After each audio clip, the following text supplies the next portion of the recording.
ఈరోజు మనం ఒక రాజు కథలోకి కాస్త లోతుగా వెళదాం. కాని ఇది కేవలం ఒక రాజు కథ కాదు కదా. కాదు, అస్సలు కాదు. అధికారం, సంపద, కీర్తి అన్నీ శిఖరస్థాయిలో ఉన్న ఒక చక్రవర్తికి సడన్ గా తన జీవితంలో బతకడానికి సరిగ్గా 7 రోజులు. అంటే కేవలం 168 గంటలు. అవును, అంతే సమయం మిగిలి ఉందని తెలిస్తే అతని మానసిక పరిస్థితి ఎలా ఉంటుంది? అతను ఏం చేస్తాడో? భయంతో కుప్పకులిపోతాడా, లేక పగ తీర్చుకోవాలని చూస్తాడా? సరిగ్గా అదే. లేక ఆ మిగిలిన కొద్ది సమయాన్ని తన జీవితంలోనే అత్యంత విలువైనదిగా మార్చుకోవాలని ప్రయత్నిస్తాడా? మనం పరిశీలించబోయే మూలం శ్రీమద్ భాగవతంలోని మొదటి స్కందం 19వ అధ్యాయం. ఒక శాపం, ఒక ప్రగాఢమైన పశ్చాత్తాపం మరియు జ్ఞానం కోసం ఒక అన్వేషణ. ఈ ప్రయాణం మనల్ని ఎక్కడికి తీసుకెళ్తుందో చూద్దాం. మీరు చెప్పింది చాలా ముఖ్యం. ఇది ఒక వ్యక్తి మరణాన్ని ఎదుర్కొనే కథ మాత్రమే కాదు. కానే కాదు, జీవితాన్ని అసలు ఎలా జీవించాలో తెలుసుకునే కథ. తన తప్పును తెలుసుకున్న పరీక్షిత్తు మహారాజు ఆ శాపాన్ని ఒక శిక్షగా కాకుండా, అంటే ఒక అవకాశంగా, ఒక మేలుకొలుపుగా ఎలా స్వీకరించాడో ఈ అధ్యాయం అద్భుతంగా వివరిస్తుంది. అతని ఆ ఒక్క నిర్ణయమే ఆ కాలంలోని సకల జ్ఞానరాశిని, అంటే గొప్ప గొప్ప ఋషులందరినీ ఒకే చోట గంగానది ఒడ్డున సమావేశమయ్యేలా చేసింది. ఈ మొత్తం చర్చ యొక్క ముఖ్య ఉద్దేశ్యం మరణం అంచున ఉన్నప్పుడు మనిషి చెయ్యవలసిన అసలైన కర్తవ్యం ఏమిటి అనే ఒకే ఒక ప్రశ్న చుట్టూ తిరుగుతుంది. సరే, అయితే ఆ పశ్చాత్తాపం దగ్గరుండి మొదలు పెడదాం. దాన్ని కొంచెం లోతుగా పరిశీలిద్దాం. కథ మొదలవడమే రాజు యొక్క తీవ్రమైన ఆత్మ విమర్శతో కదా? అవును. వేటలో అలసిపోయి దాహంతో ఒక ముని ఆశ్రమానికి వెళ్తాడు. అక్కడ శమీక మహర్షి సమాధిలో ఉంటారు. కాని రాజు ఏమనుకుంటాడు? తనను అవమానిస్తున్నాడని అపార్థం చేసుకుంటాడు. ఆ కోపంలో పక్కనే చచ్చిపడి ఉన్న పామును తీసి ఆ ముని మెడలో వేసి వెళ్ళిపోతాడు. కాని తర్వాత తన రాజభవనానికి వచ్చాక అతనికి జ్ఞానోదయమవుతుంది. అప్పుడు అతను అనుకున్న మాట. అవును, మూలంలో అహో మయా నీచమనార్యవత్కృతం అనే వాక్యముంది. దాని అర్థం? అయ్యో, నేనొక అనాగరికుడిలా ఎంత నీచమైన పని చేశాను అని తనను తానే తీవ్రంగా నిందించుకుంటున్నాడు. అది కేవలం మాట కాదు, అతని అంతరాత్మ ఘోషిస్తోంది. అయితే ఒక చక్రవర్తికి ఇంత పశ్చాత్తాపం కలగటం కొంచెం ఆశ్చర్యంగానే అనిపిస్తోంది. సాధారణంగా రాజులకి అహం ఎక్కువగా ఉంటుంది కదా. ఉంటుంది. నేను రాజును, నేనేం చేసినా చెల్లుతుంది అనే భావన ఉండదా? అతని స్పందన కొంచెం... మంచి ప్రశ్న. ఇక్కడే మనం పరీక్షిత్ నేపథ్యాన్ని గుర్తు చేసుకోవాలి. అతను సాక్షాత్తు పాండవుల వంశంలో పుట్టినవాడు. ఓ అవును. గర్భంలో ఉండగానే అశ్వత్థామ బ్రహ్మాస్త్రం నుండి శ్రీకృష్ణుడి చేత రక్షించబడినవాడు. ధర్మమంటే ఏమిటో తన వంశంలో చూస్తూ పెరిగాడు. అందుకే అతనిలో ఆ ధర్మచింతన అంత బలంగా ఉంది. అంటే అది అతని రక్తంలోనే ఉంది. ఖచ్చితంగా. అందుకే అతను బాధపడటంతో ఆగిపోలేదు. దాని పర్యవసానాలను కూడా స్వాగతించాడు. నాకు ఖచ్చితంగా శిక్ష పడాలి, అది వెంటనే పడాలి. ఎందుకంటే ఆ శిక్ష వల్ల నేను మళ్లీ జీవితంలో ఇలాంటి పాపపు ఆలోచన చేయకుండా ఉంటాను అని అనుకుంటాడు. ఇది శిక్ష నుండి తప్పించుకోవాలనుకునే సాధారణ మానవ ప్రవృత్తికి పూర్తిగా విరుద్ధం కదా? పూర్తిగా విరుద్ధం. అంటే శిక్ష తనను తాను సంస్కరించుకోవడానికి ఒక సాధనమని భావిస్తున్నాడు. సరిగ్గా చెప్పారు. అంతేకాదు, నా రాజ్యం, నా బలం, నా ఖజానా అన్నీ ఆ బ్రాహ్మణుడి కోపాగ్నికి దగ్ధమైపోయినా పర్వాలేదు అంటాడు. కాని నా బుద్ధి మాత్రం బ్రాహ్మణులు, దేవతలు, గోవుల పట్ల మళ్లీ చెడుగా ప్రవర్తించకూడదు అని కోరుకుంటాడు. ఇది కేవలం పశ్చాత్తాపం కాదు, ఒక సంపూర్ణ ప్రాయశ్చిత్తం కోసం సిద్ధపడటం. సరిగ్గా అతను ఇలా ఆలోచిస్తున్న సమయంలోనే ఆ శాపం గురించి అతనికి తెలుస్తుంది. శమీక మహర్షి కుమారుడైన శృంగి ఇచ్చిన శాపం. అవును, ఒక శిష్యుడి ద్వారా వింటాడు. 7 రోజులలో తక్షకుడనే మహాసర్పం కాటువేసి నిన్ను చంపుతుందని. పులిపోతాడు. నిజమే. కాని పరీక్షిత్తు దీన్ని ఒక గొప్ప అవకాశంగా భావించాడు. ఇక్కడే కథ ఊహించని మలుపు తీసుకుంటుంది. అవును, ఆ శాపాన్ని అతను స్వీకరించిన విధానం మనల్ని ఆశ్చర్యపరుస్తుంది. అతను భయపడలేదు, శృంగి మీద కోపం తెచ్చుకోలేదు. దానికి బదులుగా ఆ శాపాన్ని ఒక మంచి పరిణామంగా స్వీకరించాడు. ఇదెలా సాధ్యం? దీనికి మూలంలో ఒక అద్భుతమైన పదం వాడారు, విరక్తి కారణం. విరక్తి కారణం అంటే ఆ శాపం తనకు ఈ ప్రాపంచిక విషయాల పట్ల, ఈ అధికారం, రాజ్యం, సుఖభోగాల పట్ల విరక్తిని, అంటే వైరాగ్యాన్ని కలిగించడానికి ఒక కారణంగా వచ్చిందని అతని గ్రహించాడు. అంటే అదొక శిక్ష కాదు, ఒక విముక్తికి మార్గం. సరిగ్గా. అంటే ఒక రకమైన ఆధ్యాత్మిక షాక్ థెరపీ లాంటిదా? ఖచ్చితంగా. మనల్ని మనం ఎన్నో బంధాలతో, అహంతో కట్టిపడేసుకుంటాం. వాటిని తెంచుకోవడానికి ఇలాంటి ఒక బలమైన షాక్ అవసరమని అతను భావించాడనమాట. నిజమే. మనమందరం రేపు చూద్దాంలే, ఎల్లుండి చూద్దాంలే అని ఆధ్యాత్మిక చింతనను వాయిదా వేస్తుంటాం. కానీ పరీక్షిత్తుకు ఆ రేపు అనేది 7 రోజులకు పరిమితం చేయబడింది. ఆ గడువు అతన్ని తక్షణమే కార్యోన్ముఖుడిని చేసింది. వెంటనే ఈ లోకాన్ని, పరలోకాన్ని కూడా వదిలేయాలని. అవును, కేవలం శ్రీకృష్ణుని పాదసేవ చేయడమే ముఖ్యమని నిర్ణయించుకున్నాడు. అందుకోసం పవిత్రమైన గంగానది ఒడ్డుకు చేరుకున్నాడు. గంగానదిని ఎంచుకోవడంలో కూడా ఏదైనా ప్రత్యేకత ఉందా? ఉంది. గంగను కేవలం ఒక నదిగా చూడరు. అది శ్రీ మహావిష్ణువు పాదపద్మాల నుండి పుట్టింది. ఆయన పాదధూళితో, తులసీదళాలతో కలిసి ప్రవహిస్తుంది. అందుకే అది ముల్లోకాలను పవిత్రం చేస్తుందని నమ్మకం. అవును, జీవుడి చివరి ప్రయాణంలో అలాంటి పవిత్ర స్థలాన్ని ఆశ్రయించడం ఉత్తమమని అతను భావించి అక్కడ ప్రాయోపవేశం చేయాలని సంకల్పించుకున్నాడు. ప్రాయోపవేశం అంటే ఆహారపానీయాలు ఏమీ తీసుకోకుండా దేహం పడిపోయే వరకు ఉపవాసం ఉండటం. చాలా కఠినమైన దీక్ష. తన సర్వస్వాన్ని, తన రాజరికాన్ని, చివరికి తన శరీరం మీద మమకారాన్ని కూడా వదిలేసి కేవలం ముకుందుని పాదాలను ధ్యానిస్తూ కూర్చున్నాడు. ఆ సంకల్ప బలం అలాంటిది. అతను గంగా తీరంలో అలా కూర్చోగానే ఒక అద్భుతం జరిగింది. ఏంటది? లోకాన్ని పవిత్రం చేసే గొప్ప గొప్ప మహానుభవులైన ఋషులు తమ శిష్యులతో కలిసి అక్కడికి చేరుకున్నారు. యాదృచ్ఛికంగా కాదు కదా? కానే కాదు. ఒక సాధకుడి సంకల్పం తీవ్రంగా, స్వచ్ఛంగా ఉన్నప్పుడు మార్గనిర్దేశం చేసే గురువులు, శక్తులు వాటంతటావే ఆకర్షించబడతాయి అనడానికి ఇది నిదర్శనం. వచ్చిన వారి జాబితా చూస్తేనే ఆశ్చర్యం వేస్తోంది.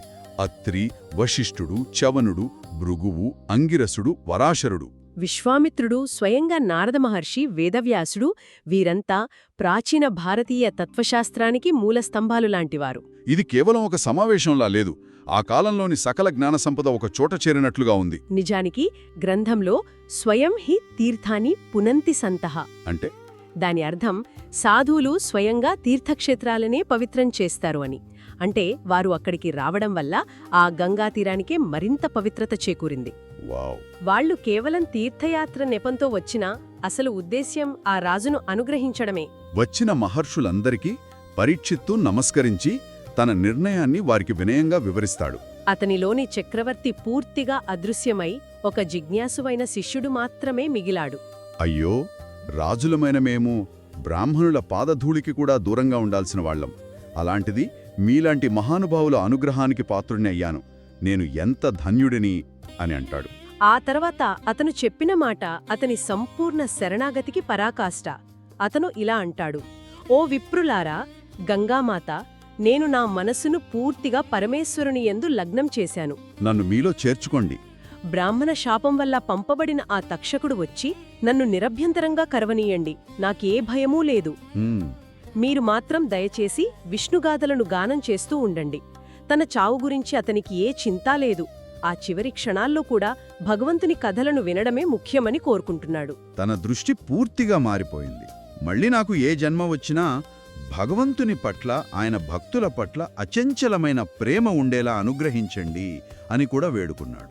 ఈ సంకల్పాన్ని చూసి దేవతలు కూడా ఆశ్చర్యపోయారు. ఆకాశం నుండి పూలవర్షం కురిపించారు. దేవదుందుబులు మ్రోగించారు. అక్కడున్న మహర్షులందరూ అతడిని సాధు సాధు అని ప్రశంసించారు. అవును, పాండవుల వంశంలో పుట్టిన నీకు ఇది ఆశ్చర్యం ఏమీ కాదు. నువ్వు కూడా అదే మార్గంలో ఉన్నావు అని అన్నారు. ఈ ప్రశంసల తర్వాతే అసలు ఘట్టం మొదలవుతుంది. ఆ ఋషులందరూ తనను అభినందిస్తుండగా పరీక్షిత్ మహారాజు చేతులు జోడించి వారి ముందు ఒక అత్యంత ముఖ్యమైన ప్రశ్న ఉంచాడు. అవును, ఆ ప్రశ్నే ఈ అధ్యాయానికి మరియు మొత్తం భాగవత పురాణానికి పునాది. ఏమనడిగాడు? చాలా వినయంగా, ఓ బ్రాహ్మణోత్తములారా, మీరందరూ ఇక్కడ సమావేశమయ్యారు. ఇది నా అదృష్టం. కాబట్టి మీరందరూ కలిసి ఆలోచించి నాకొక విషయం చెప్పండి అని అడిగాడు. ఆ ప్రశ్న సర్వాత్మనా మ్రియమాణేశ్చ కృత్యం శుద్ధం చ తత్రామృషతాభియుక్తాః అంటే మరణించబోయే మనిషి అన్ని విధాలా చేయవలసిన అత్యంత ముఖ్యమైన పరిశుద్ధమైన కర్తవ్యమేమిటి అని అడుగుతున్నాడు. ఆ ప్రశ్నలో సర్వాత్మన అనే పదం చాలా శక్తివంతమైనదిగా అనిపిస్తుంది. అవును, అంటే కేవలం పైపైన చేసే కర్మకాండల గురించి కాదు, తన పూర్తి అస్తిత్వంతో, మనస వాచ కర్మణ చేయాల్సిన పనేమిటి అని అడుగుతున్నాడు. సరైన ప్రశ్న అడగడమే సగం సమాధానం అంటారు కదా. నిజమే. అతను నేను ఏం చేస్తే స్వర్గానికి వెళ్తాను అని అడగలేదు, నాకు మోక్షం ఎలా వస్తుంది అని కూడా అడగలేదు. కేవలం నా కర్తవ్యమేమిటి అని అడిగాడు. ఆ క్షణంలో తన ధర్మమేమిటో తెలుసుకోవాలన్న ఆర్తి అతనిలో ఉంది. అవును. ఆ ప్రశ్న గాలిలో అలా నిలిచిపోయి ఆ సభలో ఒక గంభీరమైన నిశ్శబ్దం అలుముకుంది. కాని ఇక్కడే కథ ఒక నాటకీయమైన మలుపు తీసుకుంటుంది. ఖచ్చితంగా. పరీక్షిత్తు ఆ ప్రశ్న అడిగి సమాధానం కోసం ఎదురుచూస్తున్న సమయంలో ఆ సభలోకి వ్యాసపుత్రుడైన శుకదేవుడు ప్రవేశించాడు. అతని రాక ఎవ్వరూ ఊహించని విధంగా ఉంటుంది. అవును. అతను లోకంతో సంబంధం లేని ఒక అవధూతలా ప్రవేశించాడు. మూలంలో అతని వర్ణన చాలా స్పష్టంగా కళ్లకు కట్టినట్లుంటుంది. 16 ఏళ్ల వయసు. శరీరం మీద నూలుపోగులేదు, దిగంబరంగా ఉన్నాడు. జుట్టు విరబోసుకునుంది. పిల్లలు స్త్రీలు తన వింత రూపాన్ని చూసి ఆట పట్టిస్తూ వెంటొస్తున్నారు. కాని అతని ముఖంలో ఎలాంటి భావమూ లేదు. ఏమీ లేదు. నిజలాభతుష్టః అంటే తన ఆత్మలోనే తాను సంతుష్టుడయ్యున్నాడు. బయట ప్రపంచంలో ఏం జరుగుతున్నా అతనికి పట్టదు. బయటకలా కనిపించినా అతని రూపురేఖల వర్ణన మాత్రం అద్భుతంగా ఉంటుంది. సుకుమారమైన శరీరం, విశాలమైన కళ్ళు, శంఖం వంటి మెడ, నల్లని ఛాయతో ఉన్నప్పటికీ దేవతల వలె ప్రకాశిస్తున్నాడు. ఇది చాలా ఆసక్తికరమైన వైరుధ్యం. అవును. అతని తేజస్సు అలాంటిది. దాన్ని గూఢవర్చసం అని వర్ణించారు. అంటే బయటకి తనిపించని గూఢమైన తేజస్సు. అందుకే అతని వేషం ఎలా ఉన్నా అక్కడున్న అత్రి, వశిష్ఠుడు, వ్యాసుడు వంటి మహానుభావులందరూ అతని చూడగానే గౌరవంతో లేచి నిలబడ్డారు. అవును. సామాన్యులకు పిచ్చివాడిలా కనిపించినా జ్ఞానులకు అతనిలోని బ్రహ్మతేజస్సు కనిపించింది. ఒక చక్రవర్తి, ప్రపంచంలోని అత్యంత గొప్ప ఋషులు అందరూ ఒక దిగంబర బాలుడి కోసం లేచి నిలబడటం, ఆ దృశ్యం ఊహించుకుంటేనే అద్భుతంగా ఉంది. నిజంగా. రాజు స్వయంగా ముందుకు వెళ్లి ఆ బాలుడికి సాష్టాంగ నమస్కారం చేసి అత్యంత ఉన్నతమైన ఆసనంపై కూర్చోబెట్టాడు. ఆ ఋషిసభ మధ్యలో గ్రహాలు, నక్షత్రాల మధ్య చంద్రుడు ప్రకాశించినట్లు శుకదేవుడు ప్రకాశిస్తున్నాడని పోల్చారు. అప్పుడు పరీక్షిత్తు శుకదేవుని వద్దకు వెళ్లి వినయంగా వెళ్లి మళ్లీ నమస్కరించి తన ప్రశ్నను ఇప్పుడు మరింత స్పష్టంగా కేవలం ఆయనను ఉద్దేశించి అడిగాడు. ఓ యోగులకే పరమ గురువైనవాడా, చనిపోబోతున్న వ్యక్తి చేయాల్సిన పనులేమిటి అని మొదలుపెట్టాడు. ఈసారి ప్రశ్నను మరింత విడమరిచి అడిగాడు. యచ్శ్రోతవ్యం అథోజప్యం యత్కర్తవ్యం నృభి ప్రభో స్మర్తవ్యం భజనీయం వా బ్రూహి యద్వా విపర్యయం. అంటే చనిపోబోతున్న వ్యక్తి ఏమి వినాలి, ఏమి జపించాలి, ఏమి చెయ్యాలి, ఎవరిని స్మరించాలి, ఎవరిని సేవించాలి, అలాగే వేటిని వదిలివేయాలి అని అడిగాడు. ఒక పూర్తి జీవన విధానాన్ని అడుగుతున్నాడు. అంతేకాదు, స్వామీ, మీలాంటి మహాయోగులు గృహస్థుల ఇళ్లల్లో ఆవుపాలు పితికేంత సమయం కూడా ఉండరని నాకు తెలుసు.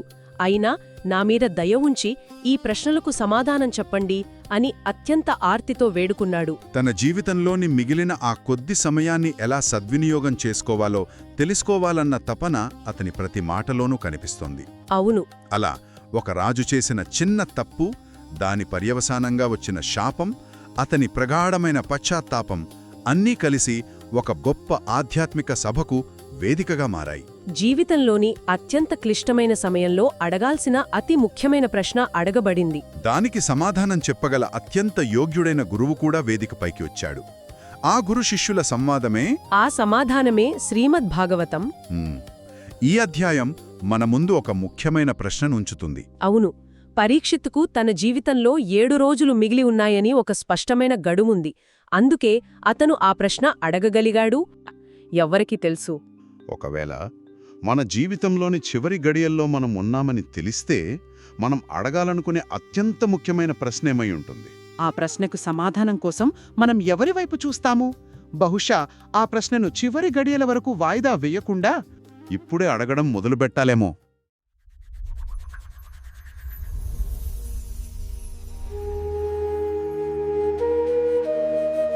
అందరికీ నమస్కారం. జీవితంలో చివరి క్షణాలు దగ్గర పడుతున్నప్పుడు చెయ్యాల్సిన అత్యంత ముఖ్యమైన పనేంటి? ఈరోజు మనం ఒక గొప్ప చక్రవర్తి కథ ద్వారా ఈ అతిపెద్ద ప్రశ్నకు సమాధానం వెతుకుదాం. ఈ ప్రశ్న మనందర్నీ ఎప్పుడోకప్పుడు ఆలోచింపజేస్తుంది కదూ. ఇది కేవలం ఒక రాజు కథ కాదు, మరణం అంచున నిలబడిన ప్రతి ఒక్కరి అంతరంగ మథనానికి అద్దం పడుతుంది. సరే, ఇక మన కథలోకి వెళదాం. మన కథానాయకుడు పరీక్షిత్ మహారాజు.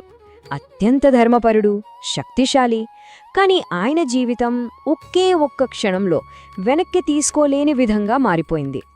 చూడండి, ఆ తప్పు చేసిన వెంటనే రాజు మదిలో ఎంత పశ్చాత్తాపం చెలరేగిందో, ఒక్క క్షణికావేశం ఆయనను ఎంతగా కుంగదీసిందో ఈ మాటల్లోనే మనకు తెలుస్తోంది. ఇక ఆ తప్పుకు ప్రతిఫలం ఒక ఋషికుమారుడి నుండి భయంకరమైన శాపం. రాజు జీవితానికి కౌంట్ డౌన్ మొదలైంది. మిగిలింది కేవలం 7 రోజులు. కాని ఇక్కడే అసలు ట్విస్టుంది. ఆశ్చర్యంగా రాజుగారు ఆ శాపాన్ని ఒక శిక్షలా చూడలేదు.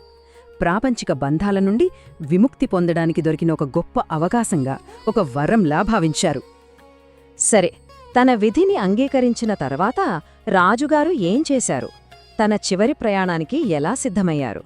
ఆయన తీసుకున్న నిర్ణయాలు ఆయన సంకల్పానికి నిలువుటద్దంలా నిలుస్తాయి. చూడండి, ఆయన చాలా పద్ధతిగా ముందుకు వెళ్లారు. ముందుగా ఆ శాపాన్ని మనస్ఫూర్తిగా అంగీకరించారు. ఆ తర్వాత రాజ్యాన్ని వదిలేశారు. తన వారసులకు బాధ్యతలు అప్పగించి చివరికి ఆమరణ నిరాహార దీక్షకు పూనుకున్నారు. ఎంతటి దృఢసంకల్పమో కదా! తన చివరి క్షణాల కోసం ఆయన ఎంచుకున్న ప్రదేశం మామూలుది కాదు. అత్యంత పవిత్రమైన గంగానది తీరం. రాబోయే ఒక అద్భుతమైన ఘట్టానికి అదే వేదికైందన్నమాట. రాజుగారి ప్రతిజ్ఞ ఎంతటిదంటే విశ్వంలో ఉన్న గొప్ప గొప్ప జ్ఞానులందర్నీ ఆ గంగా తీరానికి ఆకర్షించింది. అలా ఒక పెద్ద ఋషుల సభే ఏర్పడింది.